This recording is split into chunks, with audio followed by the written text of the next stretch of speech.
Bu ayolning advokati o'zidan ham ustami. Eringni qara. Qolgan ikkita jabrlanuvchi sudda ishtirok etmayaptimi? Feruza Shodiyeva bu jinoyatlarni bir o'zi qilmagan. Kelinlarimiz ham juda yaxshi ketyapti. Ketayotgan bilasizmi? Yolg'on gapirgan bo'lishi ham mumkin. Ammo bu jinoyat emas-ku.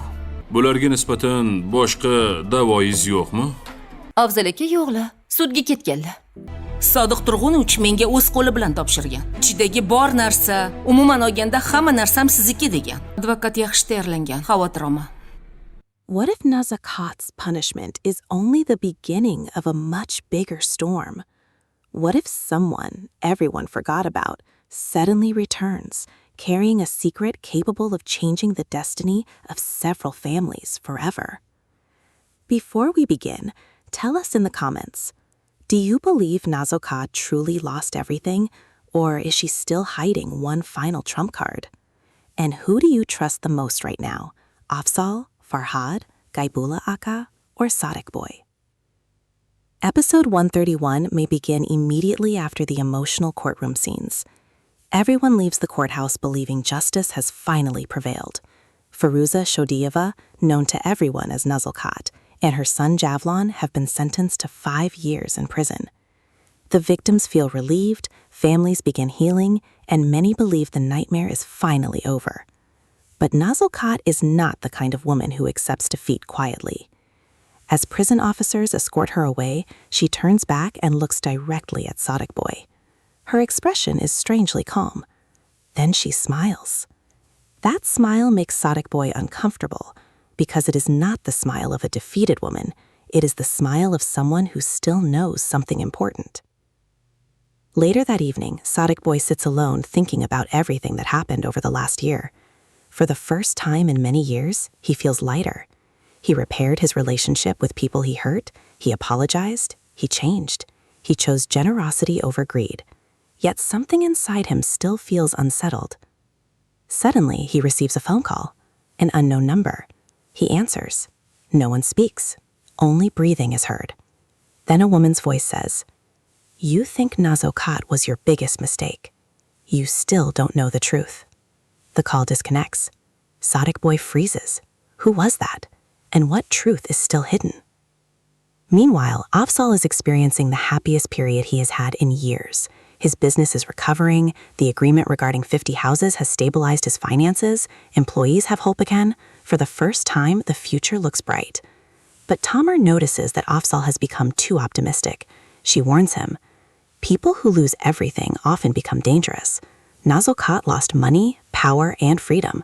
A person like that does not forgive easily. Afzal agrees, but he believes prison walls will stop Nazokat. Little does he know that someone outside prison is already working on her behalf. At the same time, Farhad and Nozima continue building their peaceful family life. Their relationship has become stronger. Their business is expanding. Nozima's ideas are attracting customers. Even Rasul Rakhmanovich begins respecting her entrepreneurial abilities. Nozima proposes opening a new branch near the river. Everyone supports the idea, but Farhad notices something strange. Whenever Nazokat's name is mentioned, Nozima becomes nervous. She quickly changes the topic. She avoids eye contact. Farhad senses that she still fears something, and that fear may not be connected to Nazokat alone. Elsewhere, Javlon completely breaks down after entering prison. Unlike his mother, he cannot adapt. He blames Nazokat for everything, for destroying his future, for ruining his marriage, for sacrificing her own son because of greed. In anger, he tells her, "You never loved anyone. You only loved money." Nazokat becomes furious, but deep inside she knows he is partially right. For the first time in many years, regret begins appearing in her heart, yet pride prevents her from admitting it. Meanwhile, Manzoura feels emotionally exhausted. She defended Nazokat in court. She spoke on her behalf. She believed she was helping a friend. But now society judges her as well. People criticize her. Neighbors whisper behind her back. For the first time, Manzoura begins questioning whether her loyalty was misplaced. She wonders if Nazokat ever truly valued friendship, or if she simply used everyone around her. At the orphanage, another storyline begins unfolding. The mysterious man searching for Dilnoza finally finds a clue. An old employee remembers seeing Dilnoza leave with someone months ago, not alone, with a woman, a wealthy woman, someone who promised to help her continue her education. The employee describes her appearance. and the description shocks everyone because it resembles someone connected to Afzal's circle.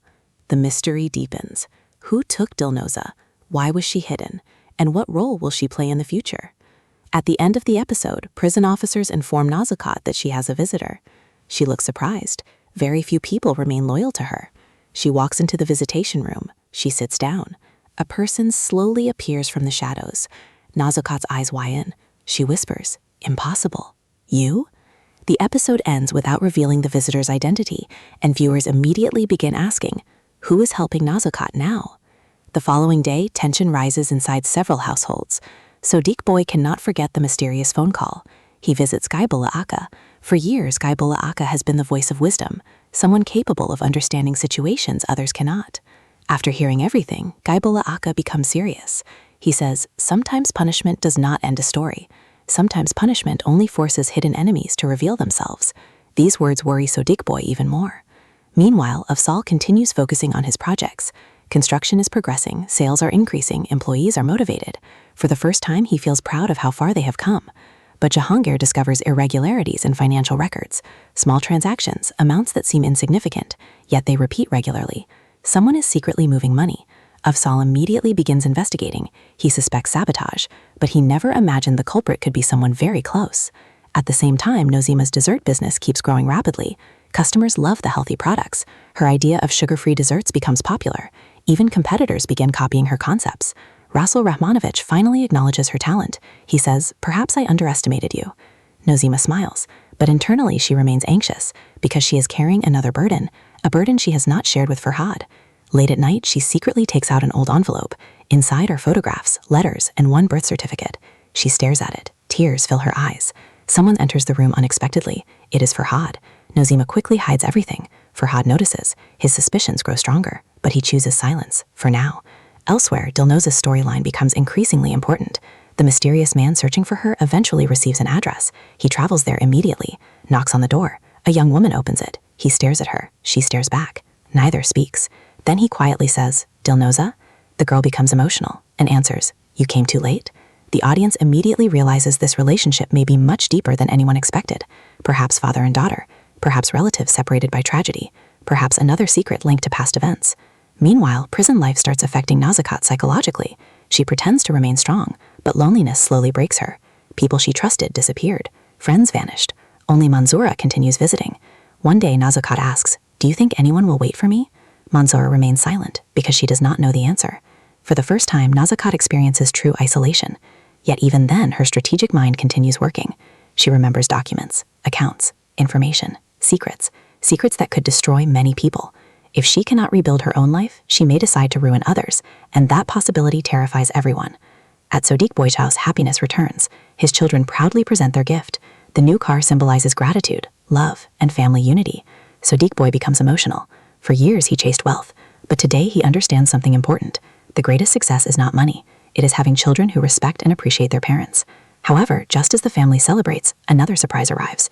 Someone rings the bell. A stranger stands outside, middle-aged, well-dressed, confident. He asks only one question. Is Sodiq Turganovich home? Sodiq Boy approaches, looks at the man, and immediately recognizes him. His face changes completely. Matluba notices. Who is he? Sodiq Boy whispers, "A ghost from my past." The stranger smiles, then says, "We have unfinished business." The screen fades to black, and viewers are left wondering, has Nazakat's story truly ended, or has an even bigger mystery just begun?